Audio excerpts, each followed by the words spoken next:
I've never met a truth that didn't come with teeth. It either bites you awake, or it's not worth calling truth at all. Whenever I look back, it's always those moments, sharp, often uncomfortable, that shaped the person I am now. I didn't have a roadmap or a list of instructions. I had scars, unspeakable memories, and the kind of honesty that kicks down doors and drags shadows into daylight. I suppose some people get a smoother path, but I wandered into adulthood with grit under my fingernails and a certain reluctance to believe in comfort. In my world, silence thundered louder than any words, and comfort was nothing more than a rumor passed from one disbeliever to the next. I was never handed unconditional love and trust as if they were birthrights. I learned instead that the ground could drop out from beneath your feet at any time, that nothing solid can always be relied upon. My family wasn't the place of open arms and comforting words. They dealt in secrets like spare change, passing them down with each generation. Hope was spoken of in hushed tones. I became the kind of person who learned to be silent, swallowing my pain so that it didn't spill over and make someone else uncomfortable. Isolation became almost a default setting. Loneliness wasn't just an occasional visitor, but an ever-present backdrop.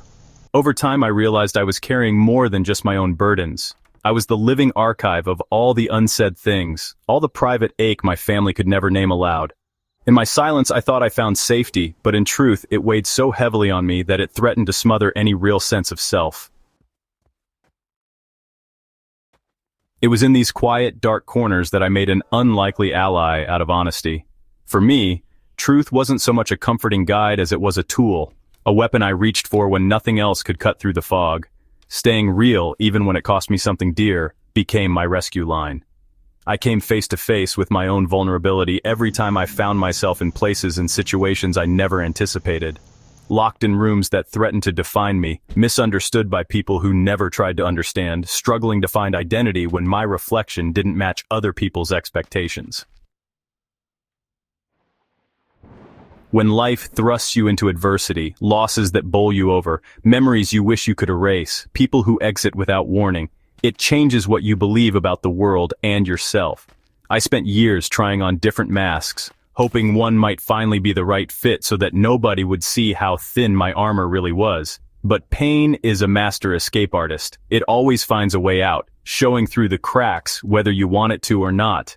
It took me long enough to understand that healing doesn't start with hiding, but with shining a fiercely honest light on everything you're most tempted to conceal.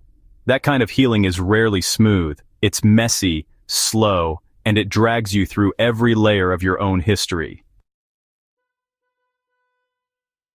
Connection has always felt like an improbable gift, the kind of thing other people got by luck or birthright, but that I had to fight for inch by inch.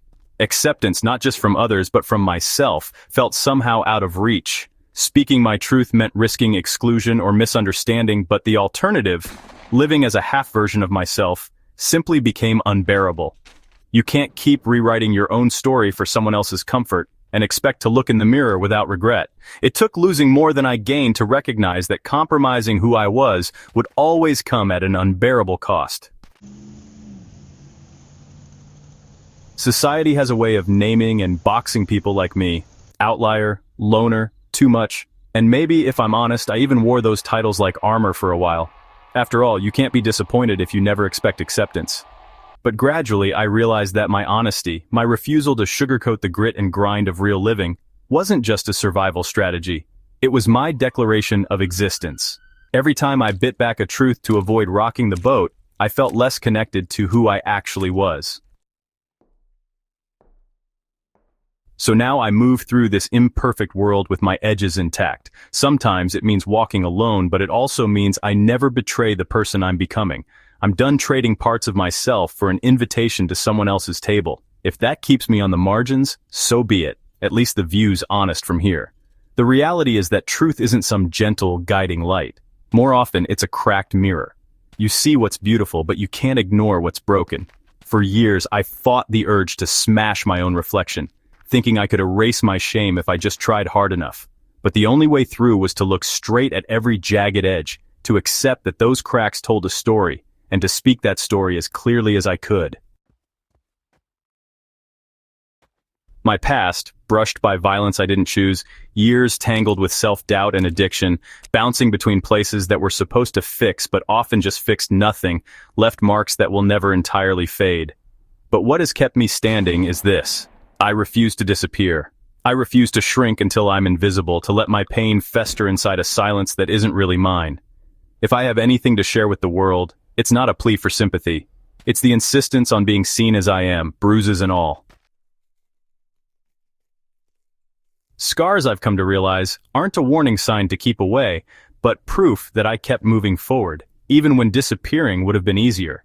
I know what it is to feel ignored, to wonder if you're just too much for anyone to really care about. But every time I show up with all my mess, I deny that voice in my head that says I should just stay hidden. Here's what I have for anyone who's reading or listening.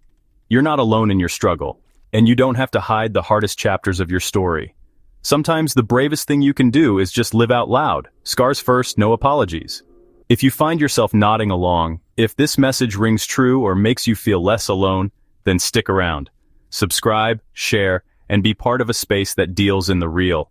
We're building something that begins with truth, and nobody gets left behind just because their scars show. This is your invitation. Come as you are, and let's make room at the table together.